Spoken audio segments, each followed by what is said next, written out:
இந்த second property பாருங்க, any two adjacent squares of the map differ by only one variable தான். அப்ப பாருங்க, இப்போ இதுல பாருங்க a bar b bar c bar. இப்போ adjacent பாருங்க என்னது b bar c bar ரெண்டுலயுமே காமனா இருக்குது. இது மட்டும் தான் வேரி ஆகுது, a bar a மட்டுமே வேரி ஆகுது. அப்ப இது கரெக்ட்.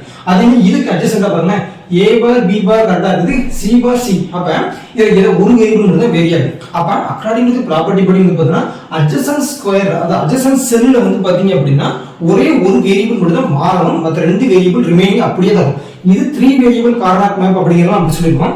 இது 4 வேரியபிள் கார்னாக் மேப் அதே மாதிரி தான் இருக்கும். சரியா? 4 வேரியபிள் 5 வேரியபிள் எல்லாத்துலயுமே ஒவ்வொரு அந்த லிட்டரல்ஸ் மட்டும் என்னமா மாறணும், மத்தது மாறக்கூடாது. இப்ப இது ஏன் அப்படி போட்டாங்கறத பாருங்க. இப்ப 0 1 இங்க வந்து 3 போட்டுறோம். 3 சரியா? ஆனா 2க்கு பதிலா 3 போட்டுறோம். ஏன் அப்படிங்க பாத்தீங்கன்னா இங்க பாருங்க a bar b c இங்க இருக்குது a bar b ரெண்டுமே சேமா இருக்கா? அப்ப எது மட்டும் தான் வேரி ஆகுது? c யும் c bar மட்டும் தான் வேரி ஆகுது. ரைட்டா?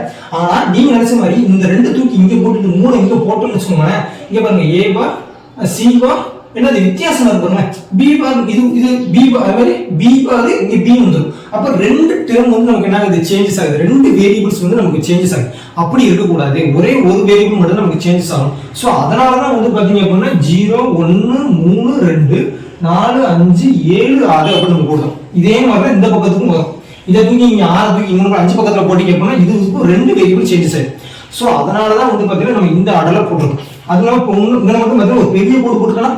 அப்படினா என்ன மீனிங்? இந்த கோடு இதுவும் வந்து பாத்தீங்கன்னா ஒரே ஒரு வேரியபிள் தான் சேஞ்சஸ் ஆகும். அதே மாதிரி இதுக்கும் வந்து பாத்தீங்கன்னா ஒரே ஒரு வேரியபிள்ஸ் தான் சேஞ்சஸ் ஆகுதுங்கிறது அர்த்தம். அதனால தான் இந்த கோடு வந்து அப்படி போடுறது. இதெல்லாம் நம்ம அப்படியே மடிச்சிடலாம். சரியா? இதுக்கான மீனிங் அதான். சோ இப்படி தான் வந்து என்ன பண்ணணும்னா ப்ராப்பர்ட்டிஸ் படி வந்து நாம வந்து 3 வேரியபிள்ஸ் கார்னாக் மேத்தட் வந்து இந்த மின் டேர்ம்ஸ் வந்து உள்ளக்க நம்ம இம்ப்ளிமென்ட் பண்ணணும்.